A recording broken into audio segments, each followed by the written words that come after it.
Bonjour, je m'appelle Gaëlle, alias Nid Spirit, et aujourd'hui je te propose la première vidéo d'une série de 4. Donc il y en aura une chaque semaine. Et l'idée ça va être de te mettre au yoga si tu fais pas de yoga, ou alors de t'y remettre si tu as fait une pause, ou si tu pratiques régulièrement, ça te fera pas de mal non plus en fait. Donc prends des vêtements confortables, et puis on est parti.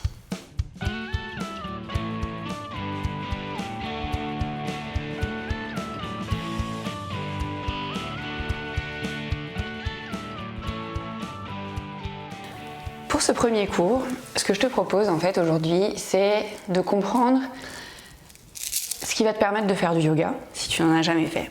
Et si tu en fais depuis longtemps et que tu as peut-être oublié un peu pourquoi tu es là, on va en reparler.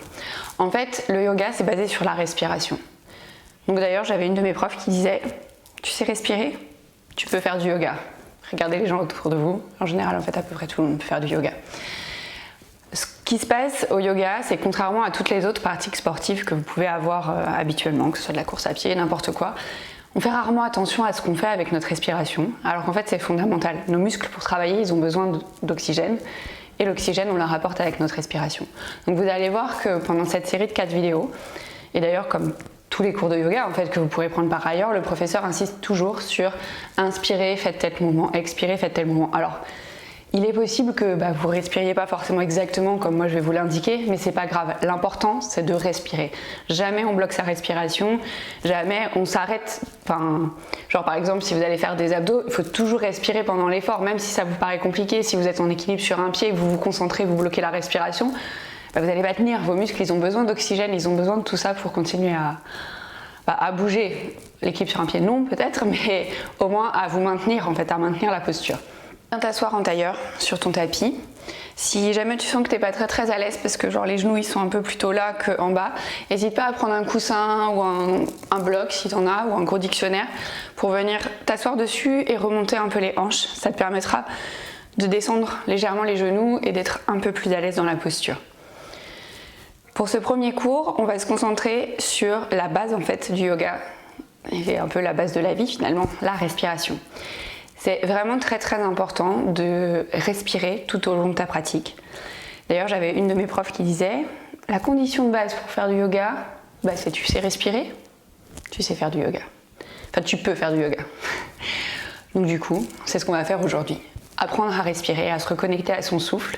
Parce que bien souvent, déjà dans la vie de tous les jours, on ne fait pas trop attention à comment ça se passe, puisque la respiration, c'est quelque chose d'automatique.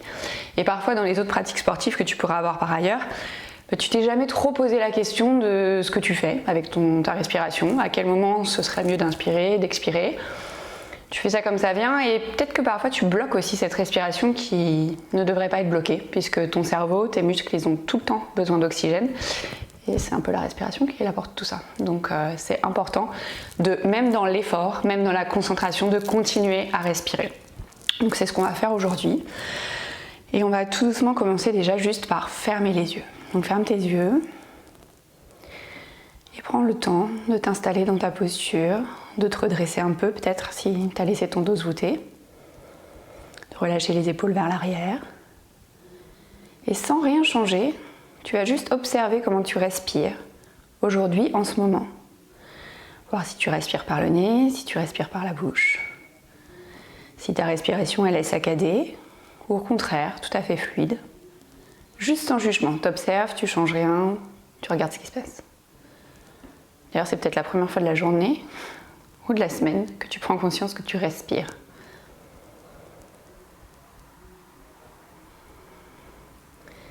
Et puis tout doucement, tu vas commencer à prendre des respirations uniquement par le nez. De plus grandes inspires et de plus grandes expires. Au yoga, on respire toujours par le nez. Et quand on voit qu'on commence à respirer par la bouche, c'est en général qu'on commence à faire trop d'efforts, qu'on va trop loin pour notre corps et qu'il est peut-être temps de faire un pas en arrière et de prendre un peu plus le temps. Donc la respiration, c'est vraiment ce qui va te permettre de vérifier que tout se passe bien. Dès que tu sens que ta respiration s'emballe, dès que tu bloques ta respiration, c'est qu'il y a un truc qui ne va pas. Alors tu te poses 2 secondes et tu regardes ce qui se passe et tu te dis « Ah, peut-être que je vais trop loin, je vais me calmer ». C'est vraiment avec la jauge qui va te permettre de vérifier où tu en es avec ton corps. Tout doucement, tu vas venir ouvrir les yeux. Tu vas placer la main gauche au sol et inspirer, lever le bras droit vers le ciel. Tu viens de pencher complètement sur ton côté droit. Si tu es à l'aise et que tes deux fesses restent au sol, tu peux éventuellement laisser tomber ton avant-bras gauche complètement sur le tapis. Si c'est pas le cas, il n'y a pas de souci, on descend un peu plus bas, on prend son temps et on étire complètement le côté droit. Tu respires dans la posture, tranquillement. Et puis sur la prochaine expire, tu te redresses, tu laisses tomber la main droite au sol. Et on va faire la même chose de l'autre côté. On inspire, on lève le bras gauche vers le ciel. Et on expire, on penche complètement pour étirer complètement le côté gauche. Et même système, si tu es encore avec les deux fesses bien au sol, tu peux laisser tomber l'avant-bras droit sur le tapis. Tu respires dans la posture. Et on revient au centre. On va venir entrelacer les 10 doigts. Et à l'inspire, on va pousser les paumes des mains vers le ciel. On essaye de ne pas mettre trop de tension dans les épaules, de ne pas ramener les épaules vers les oreilles, de les redescendre vers l'arrière. On inspire, on se redresse et à l'expire, on relâche. Encore une fois, on entrelace les 10 doigts.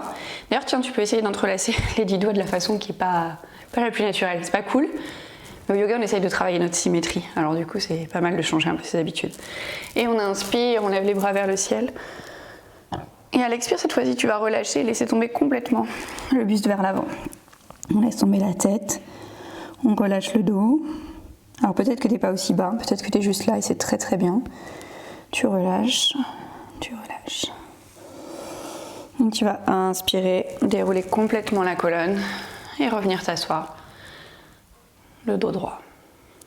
Donc maintenant, on va commencer à bouger sur nos tapis et on va se focaliser sur une posture aujourd'hui qui est le chien tête en bas, qui est une posture, on va dire, classique du yoga vinyasa, donc un yoga dynamique.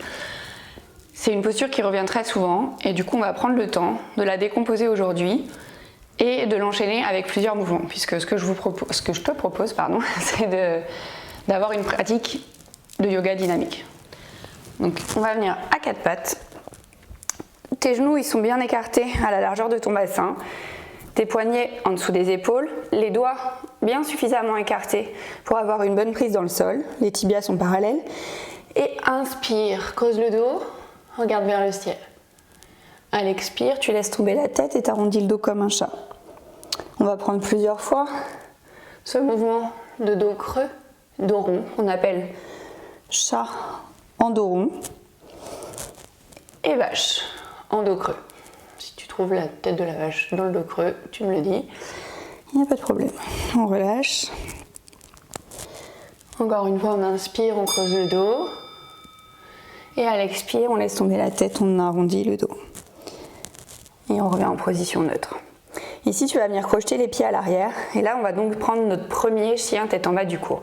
Le chien tête en bas, c'est un grand V inversé. Donc, c'est-à-dire qu'on a les bras et le dos qui sont alignés et les jambes qu'on va essayer de tendre. L'important dans cette posture, c'est plutôt l'alignement des bras et du dos que de tendre les jambes et de poser les talons sur le sol. Donc ici, je vais venir pousser mes fesses vers le ciel. Et ici, j'hésite pas à garder les genoux suffisamment pliés pour avoir les bras et le dos qui sont alignés. Il vaut mieux être ici avec les genoux vraiment très très pliés, les talons complètement décollés, que là. Parce que ici, je suis dans une sorte de planche qui n'est pas vraiment une planche et clairement, mon dos et mes bras ne sont pas du tout alignés. Donc on va revenir ici, on plie bien les genoux et on va pas rester trop longtemps dans la posture parce que si c'est la première fois que tu l'as fait, en général c'est pas vraiment une posture de repos. Alors on va venir poser les genoux sur le sol, décrocher les pieds, les fesses sur les talons et relâcher la tête sur le sol. Ça c'est la posture de l'enfant. Sache que pour toute ta pratique qui va venir, la posture de l'enfant c'est la posture refuge en fait. À tout moment si tu sens que ça devient compliqué, le cœur s'emballe, ta respiration va trop vite, hop, c'est pas grave, tu redescends, posture de l'enfant, tu reprends ton souffle et quand tu es prêt, tu repars, il n'y a pas de souci. Vraiment, le yoga, il va t'amener un peu plus à écouter ton corps, à être à l'écoute de toutes ces sensations que tu as et c'est hyper important.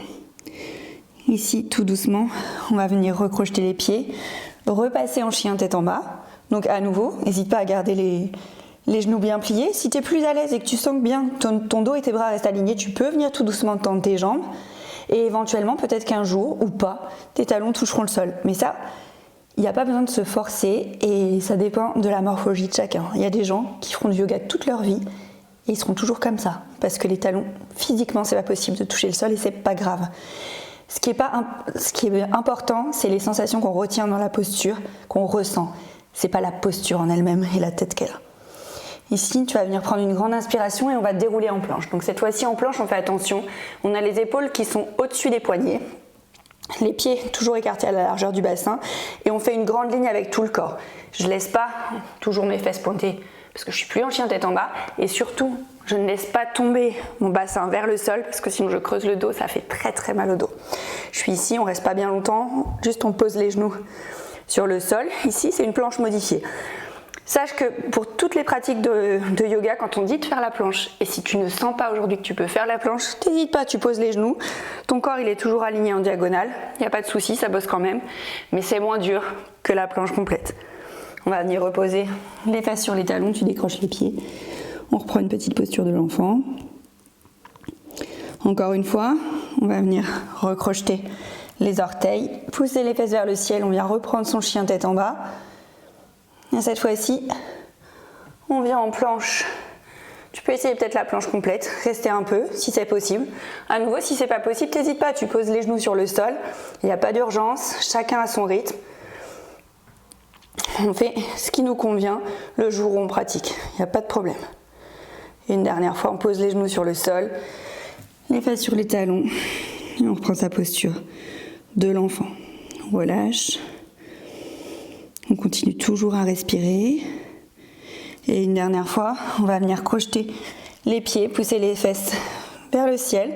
Et cette fois-ci, on va regarder entre les mains et on va faire des tout petits pas en pliant bien les genoux pour amener les pieds entre les mains. On peut garder les pieds écartés à la largeur du bassin et ici, tu vas venir bien plier les genoux pour ramener ton ventre complètement sur les cuisses. Et on relâche la tête, on est en flexion avant. Tu peux venir accrocher tes coudes opposés et balancer tout le corps pour relâcher complètement. Et puis tu vas inspirer, dérouler la colonne, vertèbre après vertèbre, la tête en dernier. Ramène les deux pieds ensemble. On est à l'avant du tapis, les paumes de main vers l'avant. On relâche. Et puis tout doucement, on va venir se rasseoir sur le tapis. Pour finir cette pratique ensemble, je te propose un petit exercice basé sur la respiration que tu pourras faire d'ailleurs à tout moment dans ta semaine si tu sens que tu as besoin de te concentrer ou alors si tu es stressé. C'est un exercice qui permet de calmer l'esprit.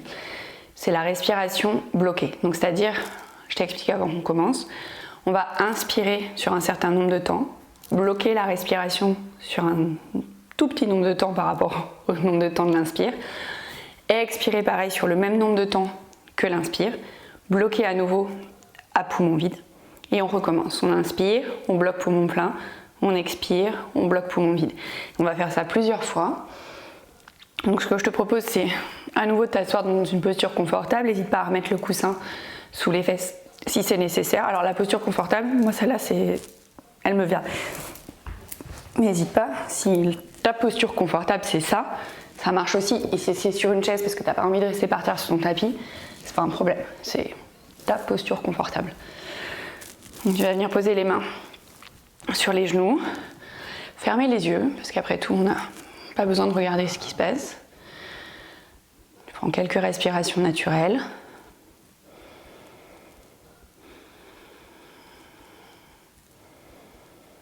Ici, tu expires et tu vas venir inspirer sur 5 temps. 1, 2, 3, 4, 5. Tu bloques. 1, 2. Expire sur 5. 1, 2, 3, 4, 5. Tu bloques sur 2. 1. Et tu inspires à nouveau sur 5, 4, 3, 2, 1. Tu bloques. 2, 1. Tu expires, 5, 4, 3, 2, 1. Tu bloques. 1, 2. Changement, on inspire sur 6, 5, 4, 3, 2, 1. Tu bloques. 1, 2. Expire 6, 5, 4, 3, 2, 1. Tu bloques 1, 2. Inspire 6, 5, 4, 3, 2, 1. Tu bloques 1, 2. Expire 6, 5, 4, 3, 2, 1. Tu bloques 1, 2. Attention, changement. Inspire sur 7, 6, 5, 4, 3, 2, 1. Tu bloques 1, 2. Expire 7, 6, 5, 4, 3, 2, 1. Tu bloques 1, 2. Inspire 7, 6, 5, 4, 3, 2, 1. Tu bloques 1, 2. Expire 7, 6, 5, 4, 3, 2, 1. Tu bloques 1, 2. Et tu relâches. Et tu respires à nouveau normalement.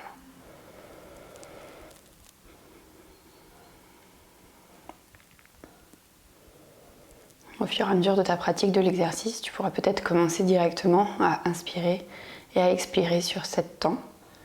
Et dans ce cas-là, tu restes sur ce rythme, plusieurs cycles de respiration.